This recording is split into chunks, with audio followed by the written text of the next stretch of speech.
Hello guys, welcome back. This is Mariahe and I will be answering some questions na nakikita ko lagi sa Facebook feed ko. Since sumali ako ng napakaraming group pages or Facebook groups sa year when I was still taking for the board exam, for the DOST scholarship exam, and for the college entrance test. Okay, so let's get things started. So the first question, some students, they are asking, how did you prepare for the exam? The study methods, the schedule, the materials, and the tips. So for this question, I didn't really have a schedule. Like literal, wala talagang maayos na schedule. Kasi, ang dami kong ginagawa at that time. And, pag may extra time lang ako, fino-focus ko talaga kung ano yung mas importante sa oras na yon or sa araw na yon. Ang importante lang is, may na-review ako or nakuha ko yung kasunod ng concepts na gusto kong i-review based from the previous na session that I had from reviewing. So, yung ginagawa ko talaga is binabasa ko kung ano yung need basahin, tapos after reading, and then I'll take a second reading, that's for analyzing the concept, the terms, and everything. So after that, I will be taking practice tests. So ginagawa ko, nagpa-practice tests ako para malaman ko kung may naintindihan ba talaga ako sa binasa ko. Yes guys, pag binabasa ko kasi, feeling ko nakukuha ko talaga yung idea. Like, nabababad talaga siya sa utak ko. Kaya, kailangan ko talagang magbasa. Dahil kung hindi, nagiging bias siya sa sarili ko. Iniisip ko na, hindi ka naman nag-aaral. You're just a passive learner. So, bakit hindi ka magbasa? So, dapat magbasa talaga ako. Kasi iniisip ko na passive lang yung learnings ko pag hindi ko binabasa. Alright? Pag hindi ko ina-analyze, yes. Yung study methods ko naman is, I tried online reviewing, like literal na nagla-laptop lang, na nagre-review, and then taking practice tests, readings, and then tinatry ko rin i-blurt out, like ini-explain ko sa sarili ko ang concepts na natutunan ko, okay? Like, pag na-i-explain mo kasi siya sa sarili mo, meaning, may naiintindihan ka sa binasa mo. Kasi hindi mo naman may explain sa iba o sa sarili mo kung hindi mo talaga siya naiintindihan, right? So, yes, it's better na mag-explain ka sa sarili mo kung ano yung natutunan mo. And then, taking notes, isa rin po yan. Tapos, what else? Highlighting, that's a good key also. Highlighting the important terms. Ano pa ba? Sumasali din ako sa mga group study sessions. Dahil dyan, maraming explanations na nare-receive mo, and you're trying also to explain it to others, the concepts that you have understood. So next question, dami ko nang sinabi. Number 2, what subjects or topics did you find the hardest and how did you overcome them? So let's start sa college entrance test or sa scholarship exam. Yung pinaka nahihirapan ako na i-review is yung abstract reasoning. Kasi hindi siya familiar sa akin. Sa math, okay lang sa math since it will just take practices. A lot of practices. By the way guys, I am a math major. So hindi ko sinasabi na madali lang yung math. What I was just saying is that you'll need a lot of practices when you are studying math. Okay? A lot of practices. Well, sa abstract reasoning naman, since hindi siya familiar sa akin, yun yung feel ko na difficult part sa exam or sa practices ko. Kaya ginawa ko, I did some research kung ano yung abstract reasoning, tapos ano yung best way to understand and to get the correct answers for that exam, yung mga abstract reasoning. So yun, yung nakatulong sa akin is yung panonood ng YouTube videos and taking practice tests. So that's it. Taking practice tests. And YouTube videos talagang binge watch ko yung abstract reasoning para maintindihan ko lang yung mga techniques, yung steps or methods. Actually, you just have to know a lot of different techniques sa abstract reasoning and makukuha mo rin talaga. Okay? Masasabi mo lang talaga na napakadali lang pala nito. So, see? If I can do it, then you can do it also. Okay? Next, for the LET, yung pinakanahirapan ako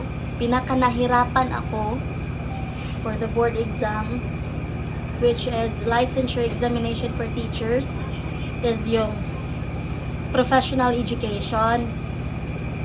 Nung college kasi ako is, pag nagre-review ako or nag-aaral sa mga major exams, including the prof ed subjects, mas inuuna at fino-focus ko yung mga math.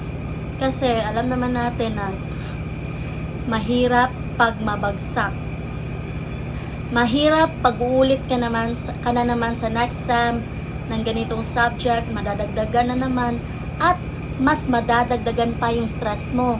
Kaya palagi ko talagang pinaprioritize yung math subjects, like calculus and everything. So with that, hindi ko masyadong na-focus yung mga prof ed na subjects. And because of that, pagdating sa review session ko sa LET, what I did is I focused first on the professional education subjects. And then later on, na-practice ko na, tapos sinunod ko na yung major ko, which is ang math, and then the general education. Next, do you have any time management strategies for studying and during the exam? For studying, yung may advice ko lang is, dapat hindi ka pagod. Hindi ka pagod at hindi ka rin sleepy pag nag-aaral ka or nagre-review, kasi wala talagang papasok sa utak mo pag pagod ka, yung katawan mo, pati yung utak mo. Kaya it's better to sleep muna, and then after that, study ka agad. Okay? So, for the time management, as I've said, wala talagang specific time kung kailan ako nag-aaral everyday. Basta, I just promised to myself na dapat I have 2 to 3 hours na makapag-study. So, 2 to 3 hours. And then, pag 1 month before na sa exam, doon na ako talagang anong tawag ba dyan? Doon na ako pursige na mag-aral talaga, mag-review talaga, whole day, whole night, as in walang tulugan. So, if you're struggling to study or to start reviewing, you can try that method. At least 2 to 3 hours per day para ma-build up yung consistency mo. Okay? Ayos ba yan? Okay. May basig. Wala ni na-record. Tay, na-record yan. Madali ang pag-record. Okay? Next. For the exam, during the exam, ang masasabi ko lang sa time management, a tip for time management is that dapat hindi ka magdedwell sa mga difficult na question. Bakit? Kasi, I swear, itatak mo talaga to sa isipan mo na dapat uunahin mo yung mga easy question. Easy talaga ng mga question, guys. Kasi, pag dinidwell mo yung sarili mo sa difficult questions, ang mangyayari, masasayang yung oras mo na makapag-answer sa easy questions na mas marami pa kesa sa difficult questions. Yes, guys. So, dapat, pag nahihirapan ka talaga sa question na yan na it took you at least 3 minutes to answer that question dahil wala ka talagang alam dyan, skip that part. And then, proceed to another question. Pag mahirap na naman at wala ka talagang alam, proceed na naman to another question. Yes, guys. And then, pag another question, may kunti ka lang alam sa topic, you are familiar with that, wag mong skip yan. Just try to answer. Okay? Try to answer that and then you continue.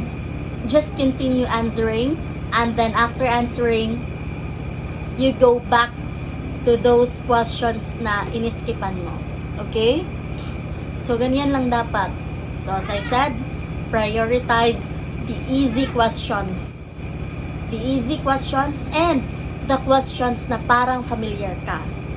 And with that, makaka-manage ka sa oras mo during the exam. Okay? Next. What are your top 3 tips for first-time exam takers? First-time exam takers, 3 tips. First tip is that don't underestimate the exam. Expect the unexpected. Okay? So, sinabi ko na to noon, always expect the unexpected dahil hindi mo talaga alam kung ano yung question na mailalagay ng taga-PRC or tagagawa ng questions sa UST Scholarship, sa College Entrance Test. Kaya, mag-aral talaga ng mag-aral. Kasi walang nakakaalam kung ano yung questions na ibabato during sa actual na exam. Okay? Practice yourself. And then second one is manage your anxiety. Hindi naman talaga siya nawawala eh. Talagang nandyan siya palagi. So kung ako sa inyo, dapat alam mo kung paano mo i-manage yung stress at anxiety mo. Okay? Ikaw lang yung nakakaalam niyan, I swear. And you will learn that along the way. And the third tip is to pray. Pray and be humble enough to accept the fact that you are still a first-time taker. That's why you need to be humble and dapat madali kang mag-accept sa facts or sa mga results ng mga practice tests nyo. Dahil kapag nadedwell ka na low lang yung scores mo or ikaw yung pinakamababa na nakakuha ng score, talagang feel mo hopeless ka, hindi ka makakabangon dyan. So, dapat it is better na madali ka lang madali kang mag-move on, madali kang ma-accept and then mag-accept ng mga difficulties. And dapat after that, after those crying nights, after those pagdududa sa sarili mo, dapat babangon ka rin. Marunong ka dapat bumangon, te. Kasi wala talagang ibang magmo-motivate sa'yo kundi sarili mo lang, te. Ha? Next. Did you use any online resources, review centers, or books that really helped you? Marami naman talagang reviewers online. Huwag na kayong bumili, te. Huwag na kayong bumili. Nag-aaksaya lang kayo ng pera. Ang daming free reviewers dyan, yun na lang yung kukunin ninyo. Okay?